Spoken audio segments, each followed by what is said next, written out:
He heard voices from heaven, but died screaming in pieces under the hands of men. François Ravaillac was a deeply disturbed French zealot who believed he had been chosen by God to punish a sinful king.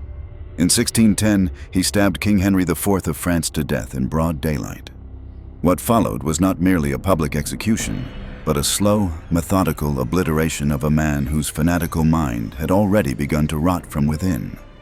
The conciergerie's lowest corridor, wedged beneath the Seine like a drowned artery, delivers no daylight, and only the sour glow of tallow, so that each hour flows into the next without mercy, and François Ravaillac, stripped of weapon, dignity, and certainty, breathes an air curdled by centuries of condemned men, tasting rust on his tongue that may be iron flakes from the fetters or the slow ooze of his own gums, ruptured during interrogations whose questions still echo against the slime-slick stones.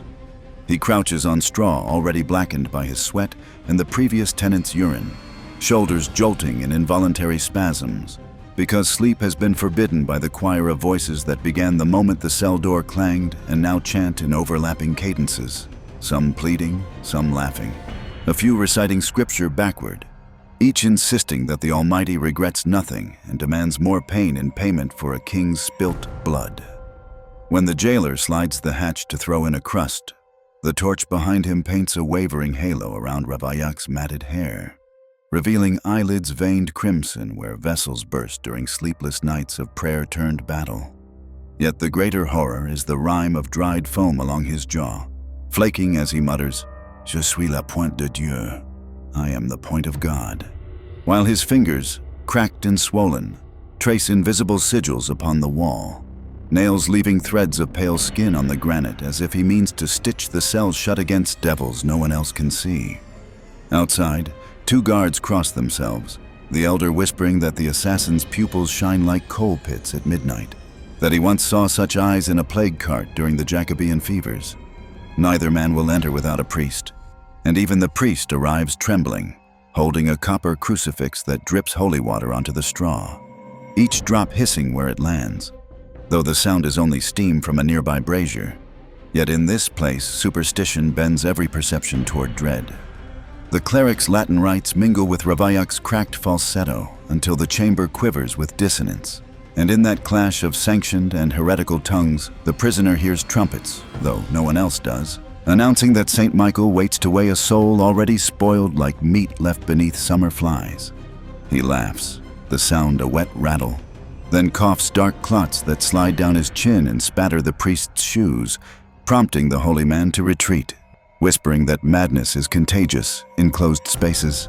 Left alone again, Ravaillac presses his forehead to the floor, inhaling the fecal stench seeping from the drain, and imagines it the sulfur breath of hell rising to greet him. For a moment, dread falters and pride swells. Had not prophets always been misunderstood? But the triumph dies when a rat, bold with hunger, bites the soft web between his thumb and forefinger, drawing a line of bright blood that throbs in rhythm with his racing pulse. He does not strike the creature away. Instead, he lifts the wounded hand toward the dark ceiling where spiders sway like censers, and he offers the smear to invisible powers, whispering that every drop is a petition for France's salvation. In the corridor beyond, a novice guard hears the rasping oath and flees, reporting that the regicide converses with angels made of shadow. Thus, the night stretches, a litany of distant drips, a chorus of unseen insects, the prisoner's ragged breaths, and, rising between them all, the unbroken declaration that he was and remains the hand of the Lord, though that hand now trembles, fouled by rot, awaiting judgment that will tear it from the body, while the voice, still convinced of its holy commission, refuses to fall silent. The execution chamber lies below the Palais de Justice like a sacrificial gullet, the air motionless except for the lazy drift of steam from a brazier where iron tongs glow the color of old embers. No proclamation announces the work, only the rasp of the turnkey's key and the damp shuffle of boots hauling François Ravaillac to the block, his bare feet leaving oval prints of sweat and grime that will darken before the hour ends. 4 torturers, anonymous by hood and statute, pinion him to an oak trestle whose surface is already furred with black scabs from previous sentences. Sweat beads on their brows, yet none wipes it away, For each man fears contamination by a soul marked, they whisper, for the bottom circle of hell. When the first pair of heated tongs bites into the meat of his right thigh, flesh sears with a crackle like fat on a market griddle. A half-second later, the torn strip, clinging in greasy folds, is tossed into a bucket where it hisses as if the steel still seeks purchase. Ravaillac's initial response is not a scream, but a keening, hollow, and metallic. The sound of a monastery bell struck by an untrained hand, a noise fractured by disbelief that nerves can relay such perfect, spreading fire. The smell hits next, a mingling of scorched skin, clotted blood reopened, and the mineral sting of iron, so dense that one apprentice covers his mouth with his sleeve, eyes watering. Above the scent hovers something paradoxically sweet, as though the torture itself ferments fear into incense. A priest, stationed behind a grated door for both safety and ritual propriety, mouths the penitential psalms, voice trembling at verses of divine wrath. When Ravaillac mutters miserere mei, Deus in counterpoint, spittle pink, teeth clinking like loose rosary beads, the priest loses the rhythm, knowing not whose prayer the Almighty will heed. Tongs return, this time to the flank, and a white oval blisters before splitting, revealing a brief, visceral flash of red that glitters in torchlight. Steam rises, carrying the iron's branding pattern into the damp vaults. Ravaillac's focus fractures. Part of his mind pleads with the archangel who once, he swears, guided his dagger. Another watches his own torment as though from a gallery seat, cataloging each agony with the detachment of a scribe recording miracles. Yet humiliation remains keen. He feels warm fluid trickle between his legs, and shame, hotter than pain, ignites when he realizes it is not blood, but the involuntary release of a body that will not survive refinement by fire. To break lingering composure, the chief torturer signals for mallets. Ankles are splayed across a granite wedge. The first blow lands with a thud more felt than heard, vibration traveling the leg bone until it bursts in a splintering pop. Ravaillac's howl rises an octave, shredding so violently that flecks of blood mist from torn vocal cords. Outside the door, a clerk falters, quill snapping, for he imagines, later he will swear to this, the scream resolves into the Kyrie, beseeching mercy no mortal here can grant. A second mallet strike pulverizes the opposite foot, and the regicide's body convulses, veins standing blue against pallid skin, eyes rolling so far back the rims bleed. In delirium, he begins to sing, the melody unsteady yet recognizable as the Te Deum. Each note bubbles through broken molars, gurgling over the ragged edge of his tongue. The younger priest, witnessing sanctity welded to blasphemy, retches wine and bile onto the stone, convinced he has glimpsed the choir of damned angels. By the time the mallets fall silent, the chamber's torches gutter in air grown thick with mortal vapor. Ravaillac lies half-conscious, legs twisted, breath rattling through tears in his palate. Yet even now, between rattles, he mouths fragments of creed, credo in unum deum, desperate to bind heaven to his agony. Above him the tongs are returned to the coals, glowing anew, promising that faith, or madness, must soon decide whether the hand of God can still feel when every nerve beneath it is stripped raw. The prison gates groan apart like ribs prized from a carcass, and the cart, blackened wood reeking of the last butchered ox, lurches into the midday brilliance, so sudden after subterranean gloom that François Ravaillac's abraded pupils contract in panic, painting the world in stabbing halos of gold that mingle with the aureoles he has long believed to be angelic approval. Rope bites into skin already peeled by irons, the frayed hemp sinking into raw muscle the color of wine dregs, and every jolt of the wheels across Paris cobblestones grinds broken tarsal shards against one another until his vision quivers white. Yet the same agony breathes on the open strips of flesh, keeping them wet, so that sunlight glistens there like lacquer on saintly relics, attracting a living crown of green bottle flies, whose feet tap across his wounds with the obscene tenderness of lovers. A hush precedes recognition. Then voices splinter into jeers as apprentices, chimney sweeps, and washer boys swarm the cart's flank, flinging pebbles that drum his spine like hail on a chapel roof, while their elders, faces sweat slick and tight with remembered wars of religion, hurl sputtered curses through teeth stained by cheap rouge and fear. each insult tasting of old blood feuds revived by the regicide's passage. Women clasp shawls to their noses, muttering that the stench, half slaughterhouse, half sour milk, must be brimstone leaking from the assassin's pores. Yet a midwife, catching the spray of Ravaillac's coughed-up phlegm, spits 3 times, traces the cross on her swollen belly, and prays her unborn child not carry the mark of a soul that killed a king. Above the rabble, church bells from Sainte-Chapelle toll none, their iron throats coughing out notes meant to sanctify the hour, yet, in this moment, sounding more like hammered nails sealing a royal coffin. Each reverberation crawls down the streets, rattling window shutters and goose-fleshing spectators who remember that bells once called crusades and wonder if they now summon plague. Through cracked lips, he murmurs invocations to St. Louis and St. Denis, tongue thick with coppery sputum, convinced those martyr kings lean from heaven's parapet to measure his steadfastness. When a cobbler, his apron smeared with ox blood, lobs a fist of still-warm dung that bursts across the prisoner's chest, Ravaillac's tears flow, salty, pinkish, sincere. For he interprets the ordure as sacramental chrism, proof that Paris anoints him in scorn exactly as Rome mocked the Nazarene. Guards march beside the wheels, halberd blades catching stray slivers of sun and throwing them onto the crowd like lethal blessings. Yet even steel authority quails when a mangy black dog slinks between soldiers' boots and bays at the cart, an omen older than scripture. One veteran makes the sign against the evil eye, while another whispers that devils ride invisible on mongrel backs.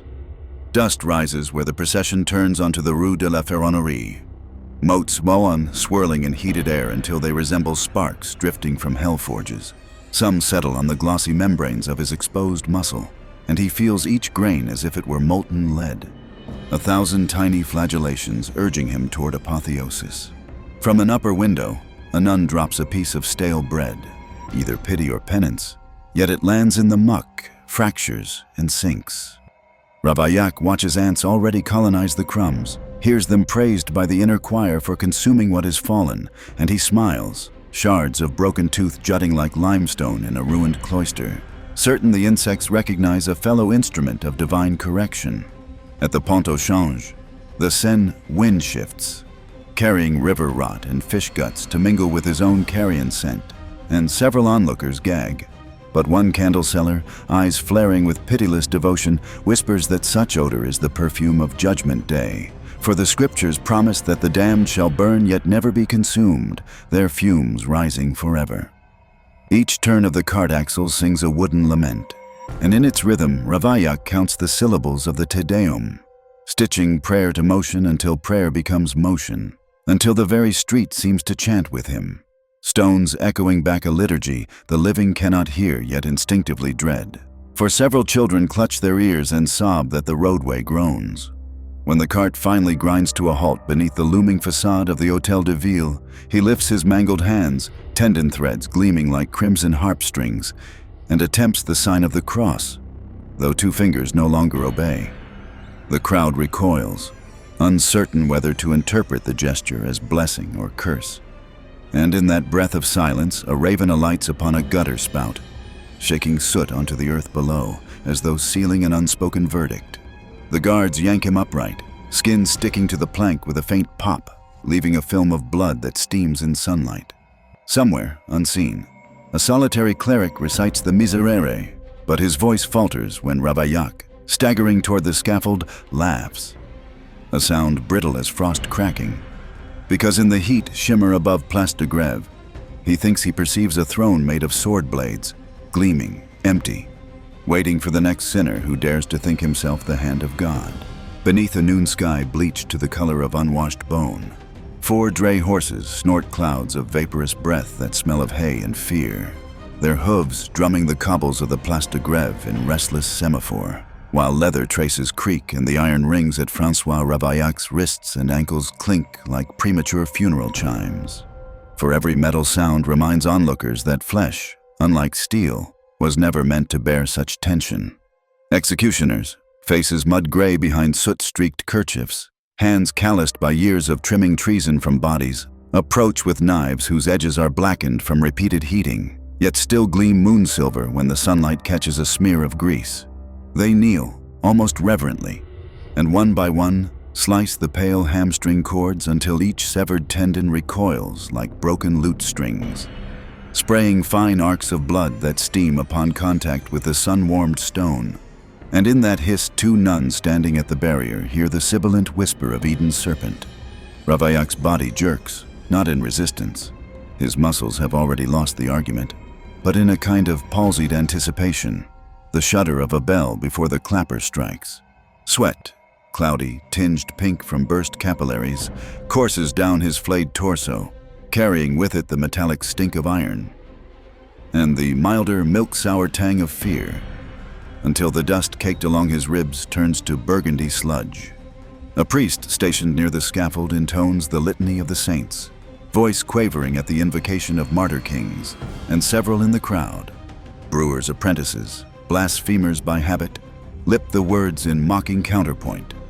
Yet their bravado falters when one horse stamps and the taut rope thrums like a drawn bowstring, a low foretaste of the sunder it will soon deliver. Silence falls with a weight rarely heard in markets. Even the gulls wheel higher, as though afraid to witness what men have resolved to do. Then the marshal drops a red kerchief, and the drivers crack their whips so sharply the noise resembles musket fire against cathedral vaults. Immediately the four horses surge in opposite directions, haunches flexing, veins rising purple beneath hide, chains scraping sparks from stone. The first rip issues a sound halfway between tearing sailcloth and a butcher's cleaver sinking into wet hide. Skin parts at the groin in a long, reluctant peel, exposing glistening coils of muscle that strain like crimson rope, while from the widening fissure a fan of arterial spray arcs over the scaffold's edge, speckling the crowd and eliciting twin reactions. Shrieks pitched high enough to tremble stained glass memories, and cheers broad as tavern choruses. Proof that terror and jubilation can inhabit the same throat when vengeance dresses as justice. Bones fracture next. Dull, resonant pops followed by brittle cracks. Hip sockets surrendering their orbs, femurs pulling free with white talons of splinter that protrude for an instant before disappearing under the tug of opposite momentum. A laundress in the front line swoons, her linen apron blooming red where she lands, while a barber seizes the moment to mutter that the devil loves symmetry. Cloven hooves for cloven bodies. Ravaillac, jaws dislocated by the force wrenching his frame, can no longer form words, yet noise still escapes. A guttural moan that vibrates through ragged windpipe and bursts past blood-foamed lips, sounding less human than the lowing of an ox at slaughter. And the vibration carries up the scaffold timbers into the souls of those nearest, so that several step back, crossing themselves as though tremor were contagion. Tendons finally unravel like ropes burnt from within, and the left arm, fingers still twitching a phantom sign of the cross, detaches with a wet snap, prompting the marshal to raise his baton in acknowledgement of the crowd's roar. Meanwhile, the right leg, momentarily snagged by a stubborn sinew, stretches grotesquely until the skin translucently halos the kneecap, then bursts, sending a fragment of patella skittering across the platform to rest at the feet of the praying priest, who stares at it as at a fallen host. Even after three limbs gape away and blood pours in rhythmic surges that pulse weaker with each heartbeat, the torso remains lashed to consciousness, ribs heaving in shallow spasms, eyes fogged yet open, as though some fragment of will refuses to admit the body's partition. Only when the last horse lurches again, ripping the spine midway, does the groan fade into a sigh so long it seems to leave the throat in pieces, and the crowd inhales collectively, tasting copper and incense on the same breath, uncertain whether the silence that follows is triumph, tragedy, or a warning that any man who crowns himself God's dagger may, in the end, be carved like sacrificial game upon the very stones he sought to cleanse. The horses have dragged their dripping trophies away, leaving on the scaffold a single, mangled trunk that spasms with the stubborn reflex of a heart, unwilling to comprehend its own decapitation. And while the square murmurs, half prayer, half nausea, two charcoal-blackened assistants heave the torso onto a slatted grating pitched above a cauldron, so that strips of skin hang between the beams like torn altar drapes and twitch whenever a breeze sneaks off the seine. Beneath the grating, a copper vat of oil seethes, its surface puckering in greasy blisters, and when the chief executioner tips the vat forward, the torrent cascades over muscle already glazed with dust, striking with a hiss that blends frying fat and a scream no living throat releases.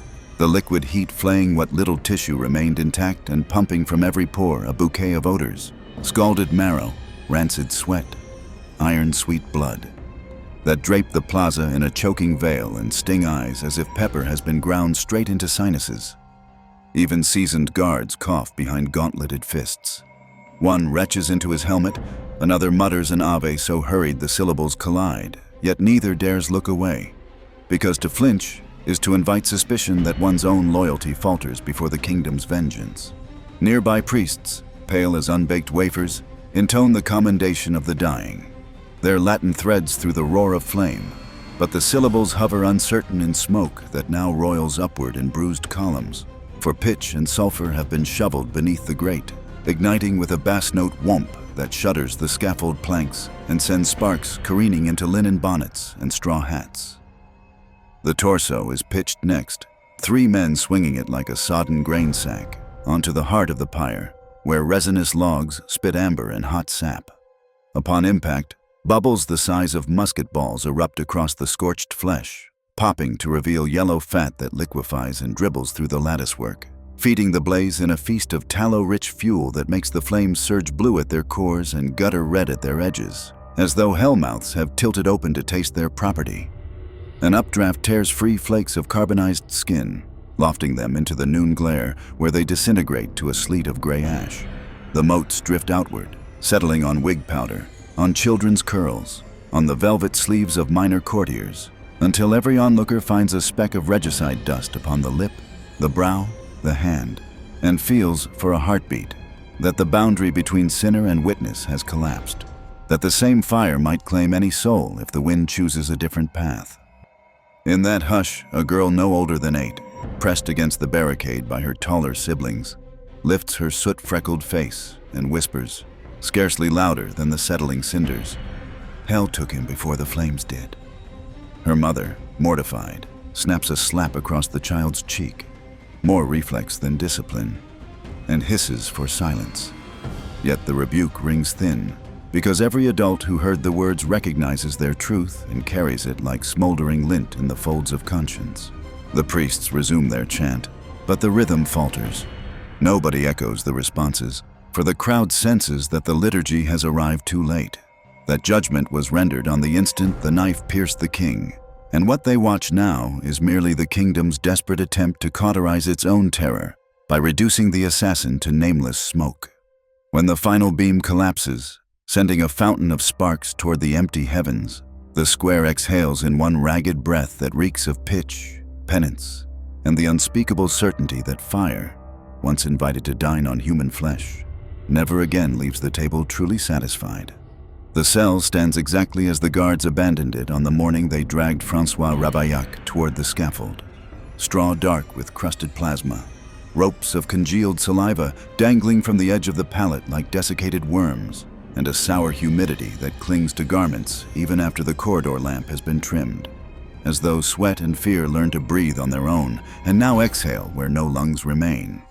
So when a turnkey cracks the door to toss in fresh straw, the torchlight blooms across the stones and shows damp aureoles still expanding. An impossible phenomenon he swears under oath he witnessed yet will not describe again for fear of ridicule or worse. Cleaning has been ordered 3 times, and 3 times the scullions have refused, each citing a different malady: catarrh, gout, womanly courses. Yet gossip insists the real ailment is terror, because the last boy who scrubbed the threshold heard a thin voice crooning the Te Deum in reverse Latin, felt a whisper peel the hair from the nape of his neck, and fled gibbering that the assassin still knelt in the corner conducting invisible masses for a congregation of flies.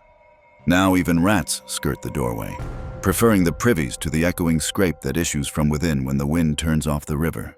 At Compline, the gray monks of St. Bernard file down with censers fattened on myrrh, their chants weaving through torch smoke that streaks the vaulted ceiling like angel wings scorched at the tips. Halfway through the Libre Mi, a scratch etches itself across the back wall, slow, deliberate, stone on stone, tracing a crooked dagger above the place where his head once rested. And though no hand is seen, fine limestone dust trickles onto the straw, glowing briefly before settling into the stain it cannot lighten. Meanwhile, Paris itself seems unable to rinse the deed from its conscience. Gutters overflow with May rain, yet streets retain a copper tang, as if the king's arterial spurt still glazes every flagstone. Merchants swear mirrors in their stalls fog at dusk, revealing behind the customer a gaunt silhouette with jaw unhinged, lips moving in silent disputation. One laundress at the Louvre claims she saw him in a silver basin while rinsing the Dauphin's chemise, his ruined eyes rolling in prayer, and she dropped the garment so quickly the royal cipher bled blue dye across the flagstones like a spreading bruise nobody dares scrub. Courtiers whisper that Queen Marie de' Medici orders her looking glasses veiled at night, for twice she glimpsed a figure hovering behind her shoulder, a torso only, muscles shredded but still gleaming wet, its mouth articulating words she thanks the Virgin she could not hear. Even the Prince of Condé, no servant to superstition, crosses himself before polished steel, muttering that reflections are treacherous diplomats, ready to consort with any revenant who knows the language of regret. Back at the conciergerie, guards now pace the upper corridor in pairs, each carrying a candle stub left from Easter Vigil, convinced consecrated wax burns cleaner against malign vapors. Yet every dawn they discover fresh footprints, bare, narrow, blood-rimmed, leading from the cell to the stair and vanishing at the first arrow slit, as though the murderer rehearses escape in a loop that death cannot interrupt. No proclamation quells the murmurs, no sermon outshouts the night tapping, and so the city resigns itself to cohabitation with an echo. The king is gone, the king-killer burned, yet the quarrel between dagger and crown persists, murmuring from puddled shadow, smoldering in half-remembered prayers, inscribing invisible blade marks on the conscience of a realm that learns too late that some stains grow deeper each time one tries to wash them away. After Henry IV's assassination, France erupted in fear and confusion. The king's sudden death threatened the fragile peace he had brokered after years of religious war. The monarchy tightened its grip, doubling its guard, silencing radicals, and banishing any trace of sympathy for Ravaillac's visions.